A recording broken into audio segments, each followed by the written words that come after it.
नमस्कार. श्री स्वामी समर्थ. सर्व मंगल मांगल्ये शिवे सर्वार्थ साधिके शरण्ये त्र्यंबके गौरी नारायणी नमोस्तुते. मी साधना तुम्हा सर्वांचं आपल्या यूट्यूब चॅनलमध्ये स्वागत आहे. लवकरच शारदीय नवरात्रीला प्रारंभ होणार आहे. बघा, नवरात्री हा केवळ एक उत्सव नाही, तर तो आपल्या घरामध्ये आपल्या कुलदेवीला आमंत्रण देण्याचा, तिला आवाहन करण्याचा आणि 9 दिवस आपल्या कुलदेवीच्या कृपेचा लाभ घेण्याचा सुंदर दिवस म्हणजे नवरात्र. बघा, नवरात्रीमध्ये आपल्याला आपली जी कुलदेवी आहे त्या कुलदेवीला आवाहन करून घटस्थापना करायची असते आणि घटस्थापना केल्यानंतर येणाऱ्या 9 दिवसांमध्ये नवरात्रींमध्ये आपल्याला आपल्या कुलदेवीची पंचोपचारे शास्त्रशुद्ध पद्धतीने पूजा करायची असते. आपल्या कुलस्वामिनीला आवाहन करून घटस्थापना केल्यानंतर आपल्याला या घटासमोर बसूनच आपल्या कुलदेवीसाठी विविध स्तोत्र आणि मंत्रांचं पठण करायचं असतं. तसेच दुर्गा सप्तशती पाठ, तसेच ललिता सहस्रनाम किंवा दुर्गा अष्टोत्तर शतनामावली किंवा सिद्धकुंजिका स्तोत्राचं देखील आपल्याला पठण या नवरात्रीमध्ये करायचं असतं. तसेच आपल्या कुलाचाराप्रमाणे आपल्याला या 9 दिवसामध्ये देवी आईचा कुलाचार हा आपल्याला करायचा असतो. आपला जो काही कुलधर्म असेल तो कुलधर्म आचरणात आणून आपल्याला आपल्या कुलस्वामिनीचा जागर हा करायचा असतो. तर आजच्या या व्हिडिओमध्ये आपण नवरात्रीच्या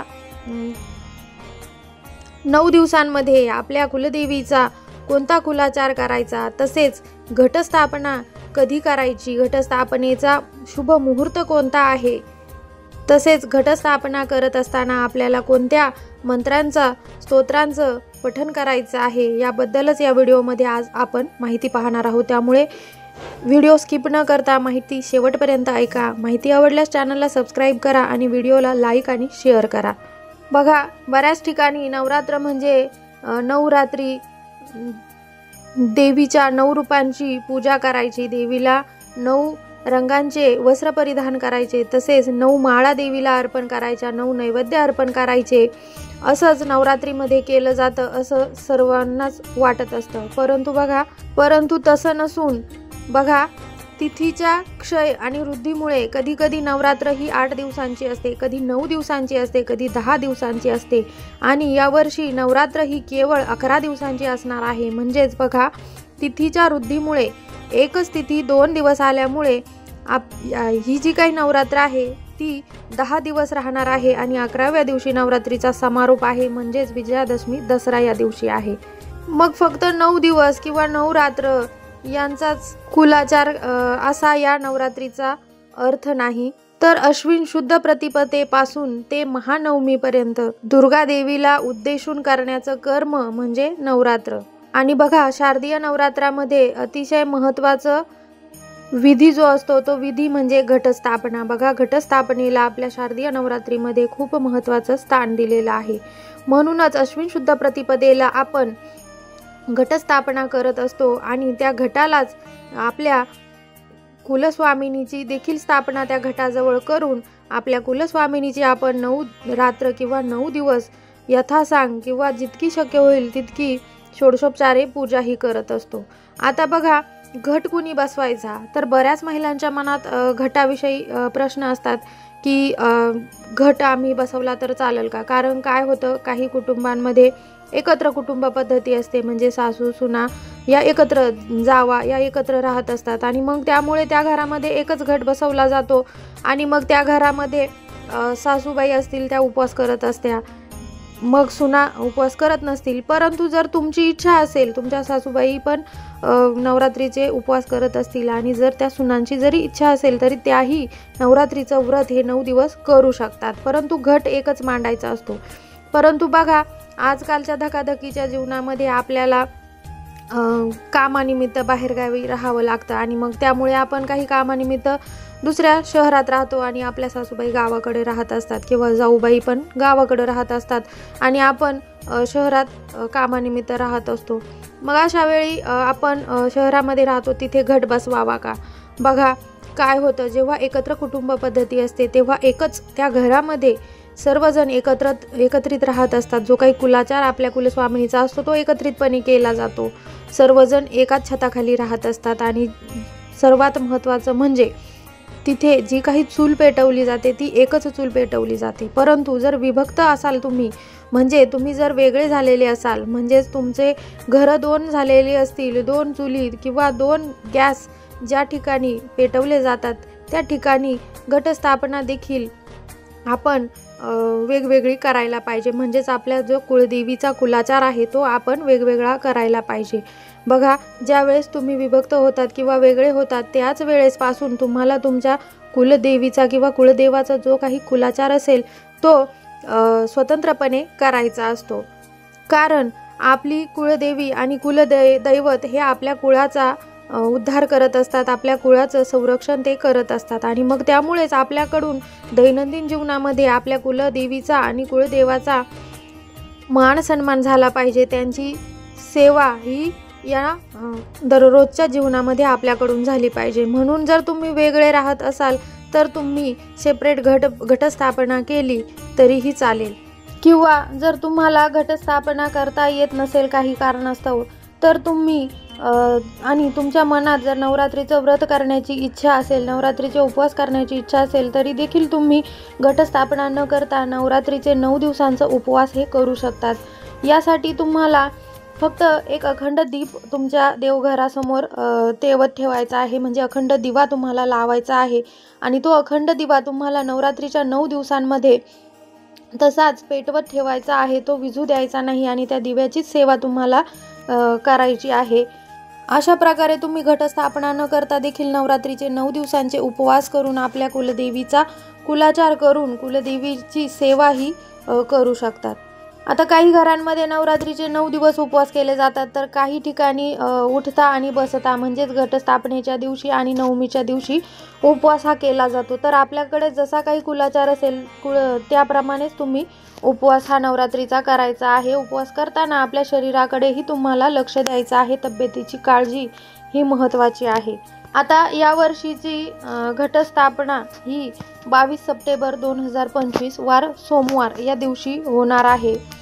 तर वर्षीचा घटस्थापनेचा मुहूर्त आहे अश्विन शुद्ध प्रतिपदा वार सोमवार 22 सप्टेंबर 2025 पहाटे सूर्योदयापासून 6:25 पासून ते 7:56 पर्यंतची ही जी काही वेळ आहे या वेळेमध्ये आपण घटस्थापना करू शकतो. ही वेळ म्हणजे अमृत वेळ आहे. आता यानंतरची जी शुभ वेळ आहे घटस्थापनेसाठी तर ती आहे सकाळी 9:27 पासून ते सकाळी 10:57 पर्यंत आहे. तुम्ही या शुभ वेळेमध्ये घटस्थापना ही करू शकतात. आता यानंतरही दुपारी एक मुहूर्त आहे, तो अभिजात मुहूर्त आहे. तो म्हणजे दुपारी 12:04 पासून ते दुपारी 12:52 पर्यंत आपल्याला घटस्थापना करायची आहे. बघा, घटस्थापनेच्या दिवशी आपण या मुहूर्तांवरच घटस्थापना करायचा प्रयत्न करायचा आहे. परंतु ज्यांना शुभ वेळ पाळता येणार नाही, म्हणजे काही कारणास्तव तुम्हाला या शुभ वेळांमध्ये अभिजात मुहूर्तामध्ये अमृत वेळेमध्ये घटस्थापना करता येणार नाही, अशा वेळेस तुम्ही दिवसभरात कधीही घटस्थापना करू शकतात. कारण हा जो दिवस असतो प्रतिपदेचा तो आपल्याला संपूर्ण दिवस हा घटस्थापनेसाठीच असतो. त्यामुळे तुम्ही अगदी संध्याकाळपर्यंत कधीही घटस्थापना ही करू शकतात. आता सर्वात महत्त्वाचं म्हणजे घटस्थापना कशी करायची.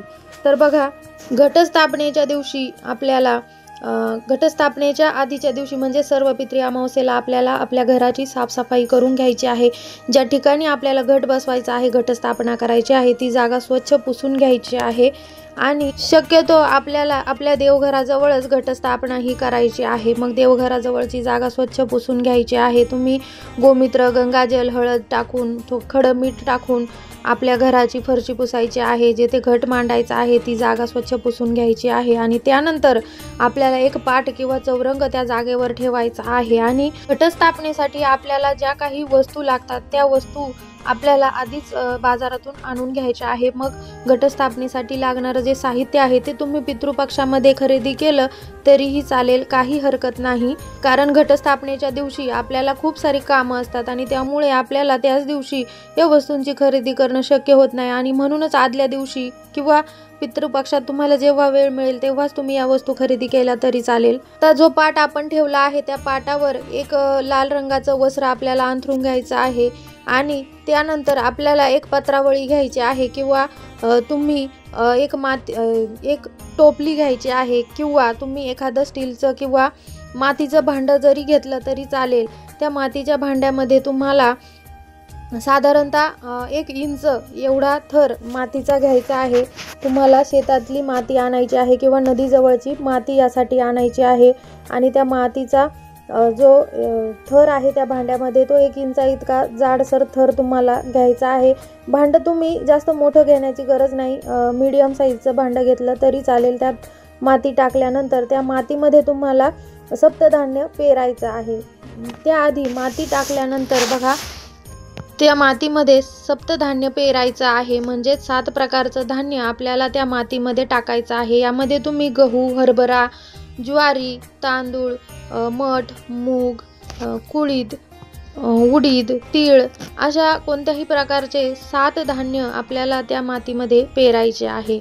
आता जेव्हा आपण या पत्रावळीवर किंवा त्या मातीच्या भांड्यामध्ये जे शेत तयार करतो, माती टाकून जे शेत तयार करतो त्यावेळेस आपल्याला श्री वेदिकाय नमः असा मंत्र म्हणून त्या शेताला म्हणजेच मातीला आपल्याला हळद, कुंकू, अक्षता, फुलं वाहायची आहे आणि धूप दीप ओवाळायचा आहे.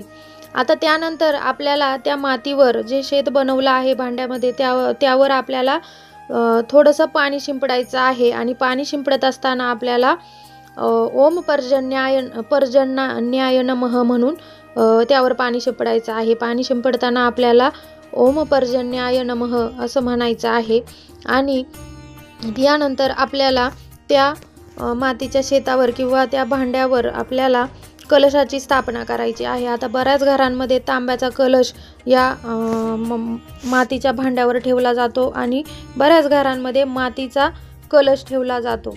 तर आपल्याकडे जी प्रथा असेल त्याप्रमाणे आपण कलशाची स्थापना करायची आहे. मग आता एक मातीचा कलश आपल्याला त्यावर ठेवायचा आहे. त्या मातीच्या कलशामध्ये आपल्याला हळद, कुंकू, अक्षता, एक सुपारी आणि एक नाणं टाकायचं आहे आणि त्यानंतर त्या मातीच्या कलशावर आपल्याला 7 किंवा 5 विड्याची पानं टाकायची आहे. विड्याची पाने जर नाही मिळाली तर तुम्ही आंब्याची पाने देखील ठेवू शकतात आणि अगदीच आंब्याची पानेही नाही मिळाली तर तुम्ही अशोकाची पाने देखील त्या मातीच्या कलशामध्ये ठेवू शकतात. अशा प्रकारे आता त्या मातीच्या कलशावर आपल्याला नारळ ठेवायचा आहे. बऱ्याच घरांमध्ये मातीच्या कलशावर नारळ ठेवला जात नाही. त्यावर एक प्लेट ठेवून त्या प्लेटमध्ये तांदूळ किंवा गहू ठेवले जातात. तर तुमच्याकडे जी पद्धत असेल ती करायची. आता त्या कलशावर नारळ ठेवल्यानंतर आपल्याला त्या नारळाला आपल्याला स्वस्तिक काढायचं आहे. आता बऱ्याच महिला त्या नारळाला जे देवीचे बाजारात मुखवटे मिळतात ते मुखवटे लावून नारळ सुशोभित करत असतात. तर तसंही केलं तर काही हरकत नाही. आता घटस्थापना झाल्यानंतर तुम्ही अशा प्रकारे घटस्थापना केली आहे. त्यानंतर तुम्हाला पाट किंवा चौरंग तुम्ही मांडला आहे त्यावर तुमच्या कुलदेवीचा फोटो असेल तर फोटो ठेवायचा आहे किंवा जर तुमच्याकडे फोटो नसेल आणि कुलदेवीचा टाक असेल तर तो टाक तुम्हाला घ्यायचा आहे. त्या घटाच्या जवळ तुम्हाला 2 विड्यांच्या पानावर कुंकवानं अष्टदल काढायचं आहे किंवा तुम्ही हे अष्टदल तांदळानंही काढू शकतात किंवा अष्टदल नाही काढलं तर स्वस्तिक काढायचं आहे आणि त्यावर आपल्याला देवीचा टाक ठेवायचा आहे. बघा आता काही महिलांकडे देवीचा टाकही नसेल तर तुम्ही देवीचं स्वरूप म्हणून एखादी सुपारीसुद्धा ठेवली तरी काही हरकत नाही. सुपारीला अभिषेक करून घ्यायचा आहे आणि मग त्या अष्टदलावर किंवा स्वस्तिकावर तुम्हाला सुपारी ठेवायची आहे. याआधी तुम्ही सर्वप्रथम गणपतीची स्थापना देखील करू शकतात. जर तुमच्याकडे गणपतीची मूर्ती असेल तर गणपतीची मूर्ती तुम्ही 2 विड्याच्या पानांवर थोडेसे तांदूळ टाकून ठेवू शकतात किंवा सुपारीसुद्धा ठेवू शकतात. आता यानंतर आपल्याला नवरात्रीमध्ये 9 दिवस अखंडपणे अखंड दीप प्रज्वलित करायचा आहे। बघा, नवरात्रीच्या 9 दिवसांमध्ये अखंड दीपाला खूप महत्त्व आहे, म्हणून आपल्याला अखंड दिवा लावायचा आहे। नंतर आपल्याला अखंड दिव्याची किंवा समईची स्थापना करायची आहे। साधारणतः घटाच्या उजव्या किंवा डाव्या बाजूला तुमच्या सोयीनुसार तुम्ही दिव्याची स्थापना करायची आहे। बघा, दिवा हा देवीच्या शक्तीचं स्वरूप मानलं जातं, त्यामुळे हा दिवा अखंडपणे 9 दिवस आपल्याला पेटवत किंवा तेवत ठेवायचा आहे। त्यासाठी तुम्ही दिवा लावत असताना पहिल्या दिवशी तुम्ही अखंड दिवा लावला की त्या दिव्याची वात तुम्हाला काजळी काढायची असेल, वात पुढे करायची असेल, त्यावेळेस दिवा विझण्याची शक्यता असते, म्हणून तुम्हाला एक छोटासा निरांजन त्यावेळेस लावून घ्यायचं आहे आणि मगच त्या अखंड दिव्याची तुम्हाला काजळी काढायची आहे, जेणेकरून दिवा विझला तरीही मनात काही शंका येणार नाही किंवा कोणतीही शंका न आणता परत दिवा प्रज्वलित करायचा आहे। आता जी घटस्थापना आपण केलेली आहे त्या घटस्थापनेला म्हणजे त्या घटाला आपल्याला पहिल्या दिवशी 11 विड्याच्या पानांची माळ ही घालायची आहे, किंवा तुम्ही झेंडूच्या फुलांची माळ देखील पहिल्या दिवशी घालू शकतात। आता घटाला आपल्याला 9 दिवस 9 वेगवेगळ्या प्रकारच्या माळी या अर्पण करायच्या असतात। मग त्या माळी आपल्याला सुईनं ओवायच्या नसतात, त्या सुईनं न ओवता माळ ओवून आपल्याला घटाला अर्पण करायची असते। 9 दिवस 9 वेगवेगळ्या माळी आपल्याला घालायच्या असतात। तर अशा प्रकारे आपल्याला पहिल्या दिवशी घटस्थापना करायची आहे। बघा, घटस्थापना करत असताना आपण आपल्या कुलस्वामिनीचं स्मरण करायचं आहे। बघा, घटस्थापनेच्या दिवशी आपल्याला आपल्या कुलस्वामिनीला आवाहन करायचं असतं। कुलस्वामिनीला आपल्या घरामध्येच आवाहन करून कुलस्वामिनीची 9 दिवस आपल्या घरामध्ये पूजा करायची असते आणि तिचा कृपा आशीर्वाद आपल्याला या नवरात्रीच्या 9 दिवसांमध्ये मिळवायचा असतो।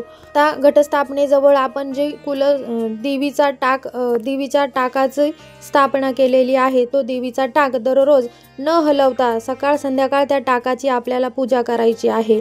सकाळ संध्याकाळ त्या टाकाला हळद कुंकू गंध अक्षता धूपदीप ओवाळायचा आहे। त्यानंतर सकाळ संध्याकाळ आपल्याला आपल्या देवीची आरती म्हणायची आहे। तसेच नवरात्रीच्या 9 दिवसांमध्ये आपल्याला देवीच्या किंवा आपल्या कुलस्वामिनीच्या विविध स्तोत्रांचं मंत्रांचं या घटापुढे बसून पठण करायचं आहे। मग बघा, ललिता सहस्रनामावलीचं तुम्ही पठण करू शकतात, महालक्ष्मी अष्टकमचं पठण करू शकतात, किंवा तुम्ही सिद्धकुंजिका स्तोत्राचं पठण करू शकतात। तसेच तुम्ही किंवा देवीच्या मंत्रांचं देखील पठण करू शकतात। अगदी साधेपणाने ओम कुलस्वामिनी देवेय नमः असा मंत्र जाप तुम्ही करू शकतात, किंवा ओम श्रीम नमः या मंत्राचा देखील जाप करू शकतात, किंवा ओम ऐं ह्रीं क्लीं चामुंडाय विच्चे या नवार्णव मंत्राचा देखील तुम्ही या 9 दिवसात घटस्थापनेसमोर बसून जाप करू शकतात। बघा, या मंत्रांचं पठण करून आपल्या घरामध्ये किंवा वास्तूमध्ये आपल्याला सकारात्मकता ही वाढवायची असते। या नवरात्रीच्या 9 दिवसांमध्ये आपण जितकं जास्त होईल तितके जास्त स्तोत्र मंत्र यांचं पाठ करायचे असतात, त्याने आपली वास्तू जी आहे ती त्या वास्तूमध्ये सकारात्मक लहरी या मोठ्या प्रमाणावर जागृत होत असतात। आणि जर जमलं तर आपल्याला या नवरात्रीच्या 9 दिवसांमध्ये दुर्गा सप्तशतीचे पाठ करायचे असतात। तुम्हाला जर जमलं तर तुम्ही नवरात्रीत 14 दुर्गा सप्तशतीचे पाठ करू शकतात, किंवा 1 पाठ करू शकतात, 3 पाठ, 5 पाठ, 7, 9, 11 असे विषम संख्येमध्ये पाठ करू शकतात। परंतु जर नवरात्रीमध्ये 14 दुर्गा सप्तशतीचे पाठ केले तर 1 नवचंडी केल्याचं फळ मिळतं असं म्हणतात, म्हणून 14 पाठ करण्याचा तुम्ही प्रयत्न करा। आणि शक्य झाल्यास आपल्या शारीरिक क्षमतेनुसार तुम्ही नवरात्रीचे उपवास करावे। जर तुम्हाला जमलं तर तुम्ही 9 दिवस उपवास करू शकतात, किंवा काही तुम्हाला नाही जमलं तर तुम्ही उठता बसताही उपवास करू शकतात। बघा, उपवास केल्यामुळे आपली जी शारीरिक शुद्धी होत असते आणि मनाची देखील शुद्धी होत असते। या नवरात्रीमध्ये 9 दिवसामध्ये आपल्याला आपल्या कुलस्वामिनीची जास्तीत जास्त सेवा ही करायची असते, त्यामुळे आपल्याला जितकं जमेल तितके मंत्र स्तोत्र किंवा पाठ आपल्याला या नवरात्रीमध्ये करायचे आहे। बघा, नवरात्रीच्या अष्टमी तिथीला बऱ्याच घरांमध्ये कन्यापूजन केलं जातं। तुम्ही एका कन्येचं किंवा 3, 5, 7, 9, 11 अशा विषम संख्येमध्ये कन्यांना बोलावून त्यांना जेवण देऊन त्यांना भेटवस्तू द्यायच्या आहे। तसेच नवमीला बऱ्याच घरांमध्ये हवन केलं जातं। नवरात्रीमध्ये हवन करणं खूप महत्त्वाचं मानलं जातं। आणि यानंतर सर्व कुलाचार करून दसऱ्याला म्हणजेच विजयादशमीच्या दिवशी सकाळीच आपल्याला जी घटस्थापना केली असेल त्या घटस्थापनेला पुरणाचा नैवेद्य दाखवून पुरणाच्या आरत्या करून आपल्याला घट हलवायचा असतो. या घटस्थापनेच्या कालावधीमध्ये तुम्हाला तुमच्या देवघरातील जे देव आहे त्यांना दररोज अंघोळ घालायची आहे. दररोज देवघरातील देवांची आपल्याला पूजा करायची आहे. बघा, बऱ्याच घरांमध्ये जे देवीचे टाक आहे तेच घटाजवळ न ठेवता सर्वच देवघरातील जे टाक आहे ते घटाजवळ ठेवले जातात. असं करू नका. नवरात्रीमध्ये फक्त देवी माताच घटी बसलेली असते, त्यामुळे आपल्या देवघरात जे काही देव असतील, देवांचे टाक असतील, त्यांना दररोज आंघोळ घालून त्यांची पूजा आपल्याला करायची आहे.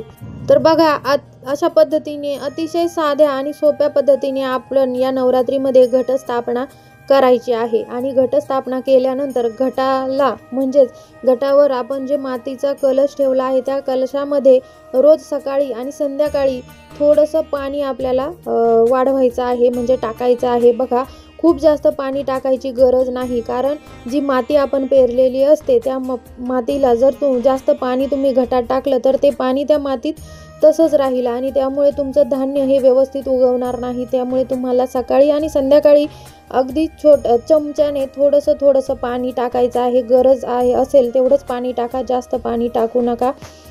तर अशा प्रकारे या नवरात्रीमध्ये आपल्याला अतिशय सोप्या पद्धतीने घटस्थापना करायची आहे. आणि आपला जो काही कुलाचार असेल तो कुलाचार आपल्याला या नवरात्रीच्या 9 दिवसांमध्ये करायचा आहे. आणि आपली जी कुलस्वामिनी आहे तिला आपल्याला आपल्यावर प्रसन्न करून घ्यायचं आहे. तिची मनोभावे पूजा आपल्याला करायची आहे. तर झालेली माहिती ही कुलस्वामिनीच्या चरणी अर्पण करून आजचा व्हिडिओ इथेच थांबवते. माहिती आवडली तर चॅनलला सबस्क्राईब करा, व्हिडिओला शेअर आणि लाईक करा. धन्यवाद. श्री स्वामी समर्थ.